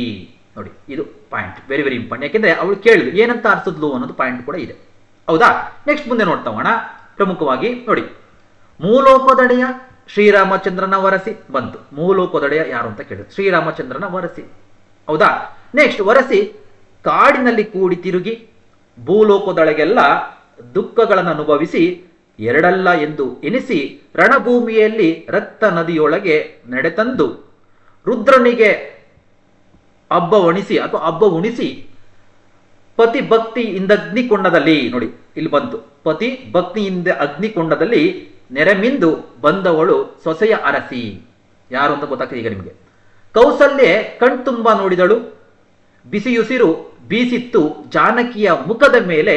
ಅಂದು ಗಂಗಾ ನದಿಯ ನೀರ ಮುತ್ತುಗಳೆಲ್ಲ ಕೆನ್ನೆಯ ಸೋಕಿದಂತಾದುದಾಗ ತೌರೂರು ತಾಯಿ ತಂದೆ ತಾಯೆಡೆಗೆ. ಇಲ್ಲಿ ಬಂತು ಮತ್ತೊಂದು. ಯಾವಾಗ ತಮ್ಗೆ ಈ ಪ್ರಶ್ನೆ ನಾನು ಮಿಸ್ ಆಗ್ತಿತ್ತು ನೋಡಿ, ಕೌಸಲ್ಯ ಕಣ್ತುಂಬಿದಾಗ ಅಂದ್ರೆ ಯಾವಾಗ ಆ ಒಂದು ಜಾನಕಿಗೆ ಸಂಬಂಧಪಟ್ಟಂತೆ ಮುಖದ ಮೇಲೆ ಪ್ರಶ್ನೆ ಇತ್ತು. ಕೌಸಲ್ಯ ಸಂಬಂಧಪಟ್ಟಂತೆ ಯಾವಾಗ ಬಿಸಿ ಉಸಿರು ಜಾರಿ, ಹೌದಾ, ಬಿಸಿ ಉಸಿರು ಜಾರಿ ಸಂಬಂಧಪಟ್ಟಂತೆ ಪ್ರಶ್ನೆ ಇತ್ತು. ಅದು ಇಲ್ಲಿ ಪ್ರಶ್ನೆ ಬರ್ತಾ ಇದೆ, ಹೌದಾ. ನೋಡಿ, ಬೀಸಿತ್ತು ಜಾನಕಿಯ ಮುಖದ ಮೇಲೆ ಗಂಗಾ ನದಿಯ ನೀರ ಮುತ್ತುಗಳೆಲ್ಲ ಕೆನ್ನೆಯ ಸೋಕಿದಂತಾದಾಗ, ಹೌದಾ. ಇಲ್ಲೂ ಕೂಡ ಪ್ರಶ್ನೆ ಕೇಳ್ತಾ ಇದ್ದಾನೆ, ಇದ್ರ ಮೇಲೂ ಕೂಡ ಪ್ರಶ್ನೆ ಇದೆ. ನಾವು ಇಲ್ಲಿ ಪಾಯಿಂಟ್ ಅನ್ನ ಮಾಡ್ಕೊಬೇಕಾಗುತ್ತೆ. ಓಕೆ, ನೆಕ್ಸ್ಟ್ ನೋಡಿ, ತೌರೂರ ತಾಯಿ ತಂದೆ ತಾಯಡಿಗೆ ತನಗಿಲ್ಲ, ದೊರೆಮಗಳು ದೊರೆಯ ಮಡದಿ, ಅತ್ತೆ ಮಾವಂದಿರನ್ನ ಸುತ್ತು ಸೇವಿಸಲಿಲ್ಲ, ತುದಿಗಾಲ ನೊತ್ತಲಿಲ್ಲ, ಕೈ ಹಿಡಿದ ಗಂಡನಿಗೆ ವನವಾಸ ಭೋಗ, ತಾನುಟ್ಟಿದ ನಾರ ಸೀರೆ. ಇಷ್ಟು ಮುಗೀತು. ಇಲ್ಲಿ 4 ಪ್ರಶ್ನೆಗಳು ಕೂಡ ಕೀ ಪಾಯಿಂಟ್ ಅನ್ನ ಮಾಡ್ಕೊಂಡ್ವಿ ನಾವು, ಹೌದಾ. ಬಿಸಿ ಉಸಿರು ಆಯ್ತು ನಮಗೆ, ಅದು ಕೂಡ ಪ್ರಶ್ನೆ ಆಗಿತ್ತು. ಈಗ 1 by 1 ನೋಡ್ಕೊಂತ ಹೋಗೋಣ. ನೋಡಿ, ಈ ಪದ್ಯದಲ್ಲಿ ಬಂದಿರುವ ಮೂಲೋಪದಡಿಯ ಯಾರು? ಈಸಿ ಆಯ್ತು ನಮಗೆ. ಯಾರು ಮೂಲೋಪದಡಿಯ? ಶ್ರೀರಾಮಚಂದ್ರ. ಮುಗೀತು. ಉಂಗರ ಮಾಣಿಕ್ಯ ಕಿರಣ ಮೂಡಿ ಇಲ್ಲಿ ಮುಳುಗಿತು. ಎಲ್ಲಿ ಮುಳುಗಿತು? ಸೀತೆ ಮಾತೆಯ ಮಾಂಗಲ್ಯ ಒಳಗೆ ಅಥವಾ ಮಾಂಗಲ್ಯ ಮಾಲೆಯಲ್ಲಿ, ಹೌದಾ. ನೋಡಿ, ಇದು ಸುಲಭವಾಗಿದೆ, ಇಲ್ಲಿದೆ ಮಾಂಗಲ್ಯ ಮಾಲೆಯೊಳಗೆ. ಪಾಯಿಂಟ್ ಔಟ್ ಮಾಡ್ಕೊಂಡಿದ್ವಿ, ಡೈರೆಕ್ಟ್ ಆಗಿ ಅಲ್ಲಿ ನೋಡ್ತೀವಿ ನಾವು. ನೆಕ್ಸ್ಟ್ ಮುಂದೆ ನೋಡ್ತಾ ಹೋಗೋಣ. ಮುಂದಿನ ಪ್ರಶ್ನೆ, ಕೌಸಲ್ಯ ಬಿಸಿ ಉಸಿರು ಜಾರಿ ಇಲ್ಲಿ ಬಿತ್ತು. ನೋಡಿ, ಇಲ್ಲೂ ಕೂಡ ಕೇಳಿದ್ರು, ಎಲ್ಲಿದೆ ಬಿಸಿ ಉಸಿರು? ಏನಿತ್ತು? ಕೌಸಲ್ಯ ಕಣ್ತುಂಬ ನೋಡಿದಳು, ಬಿಸಿ ಉಸಿರು ಬೀಸಿತ್ತು ಅಥವಾ ಬೀಸಿತ್ತು ಜಾನಕಿಯ ಮುಖದ ಮೇಲೆ, ಹೌದಾ. ಇಲ್ಲಿ ಕೂಡ ನಾವು ಪಾಯಿಂಟ್ ಅನ್ನು ಮಾಡ್ಕೊಂಡ್ವಿ. ಪ್ರಮುಖವಾಗಿ ಏನಿದೆ ಇಲ್ಲಿದೆ ನೋಡಿ, ಓಕೆನಾ. ಇಲ್ಲಿದೆ ಜಾನಕಿಯ ಮುಖದ ಮೇಲೆ. ಓಕೆ, ನೆಕ್ಸ್ಟ್ ನೋಡಿ, ಅಗ್ನಿಕುಂಡದಲ್ಲಿ ನೆರೆಮಿಂದು ಬಂದವಳು ಇವಳು ಯಾರು? ನಮಗೆ ಗೊತ್ತಿದೆ, ಸೀತೆ, ರೈಟ್. ಈಗ ಕೌಸಲ್ಯೆಯು ಶ್ರೀರಾಮಚಂದ್ರ ಮತ್ತು ಸೀತೆಗೆ ಹೇಗೆಂದು ಅಥವಾ ಈಗೆಂದು ಹರಸಿದಳು. ಹೇಗೆಂದು ಹರಸಿದಳು ನೋಡಿ, ಕಾಡ ಮರೆಯಿರಿ ಇನ್ನು ರಾಜ್ಯವಾಳಿರಿ ನನ್ನ ಮುದಿಗಣ್ಣ ತುಂಬಿ, ಹೌದಾ. ನೋಡಿ, ಈಸಾಗಿ ಐಡೆಂಟಿಫೈ ಆಗ್ತದೆ. ನಾವು ಪದ್ಯ ಭಾಗ ಮತ್ತೆ ಗದ್ಯ ಭಾಗಕ್ಕೆ ಸಂಬಂಧಪಟ್ಟಂತೆ ಅರ್ಥವನ್ನ ಮಾಡ್ಕೊಂಡ್ವಿ ಕಂಪ್ಲೀಟ್ ಆಗಿ ಅಂದ್ರೆ, ಅಥವಾ ಕೀ ಪಾಯಿಂಟ್ ಅನ್ನು ಹುಡ್ಕೊಂಡ್ವಿ ಅಂತಂದ್ರೆ ಈಸಾಗಿ ಅರ್ಥ ಆಗ್ತದೆ. ಈಗ ನಾವು ಗದ್ಯ ಭಾಗಕ್ಕೆ ಸ್ವಲ್ಪ ಟೈಮ್ ತಗೊಂಡ್ಬಿಡುತ್ತೆ, ಯಾಕಂದ್ರೆ ಸುಮಾರು ಲೈನ್ಸ್ ಇರುತ್ತೆ, ಅವುಗಳನ್ನ ಅರ್ಥೈಸ್ಕೊಂಡು ಗ್ರಹಿಸ್ಕೊಂಡು ಕೊಡುವಂತ ಸ್ವಲ್ಪ ಸಮಯ ಆಗ್ಬಿಡುತ್ತೆ. ಬಟ್ ಪದ್ಯದಲ್ಲಿ ಈಸಿ ಲೈನ್ ಟು ಲೈನ್ ಸಿಗ್ತಾ ಇದೆ answer, line to line answer ಸಿಗ್ತಾ ಇದೆ. ಸೊ ಇಲ್ಲಿ ಮುಗೀತು, 13 ಪ್ರಶ್ನೆಗಳಾಯ್ತು. ನೆಕ್ಸ್ಟ್ ಯಾವ್ದಿದೆ? ಗ್ರಾಮರ್ ಬರುತ್ತೆ. ಈಗ ನೋಡಿ, ಲವಕುಶರು ನಮ್ಗೆಲ್ಲ ಗೊತ್ತಿದೆ. ಲವಕುಶರು ಅನ್ನುವಂಥದ್ದು ಯಾವುದಕ್ಕೆ ಸಂಬಂಧಪಟ್ಟಿದೆ? ದ್ವಂದ್ವ ಸಮಾಸ. ಲವಕುಶರು, ಲವನು ಕುಶನು, ಲವಕುಶರು. ರಾಮಕೃಷ್ಣರು, ರಾಮನು ಕೃಷ್ಣನು, ರಾಮಕೃಷ್ಣನು.